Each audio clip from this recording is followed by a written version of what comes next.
ఒక పక్కన నాన్నగారు అయితే పత్రికలతో పోరాడుతున్నారు, ఒక పక్కన తెలుగుదేశం పార్టీతో పోరాడుతున్నారు.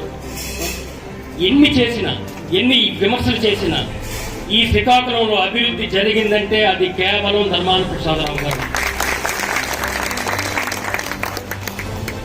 మీరు ఒక్క మాట, మీరు సమర్థవంతమైనటువంటి నాయకుడిని ఎన్నుకోవాల్సిన బాధ్యత మీపైన. ఆయన నా నాన్నగారని నేను చెప్పడం కాదు. సుమారు ఈ రోజు 70 లక్షల రూపాయలతో న్యూ కాలనీలో ఇప్పుడే మనం రోడ్డు ప్రారంభం చేసుకున్నాం.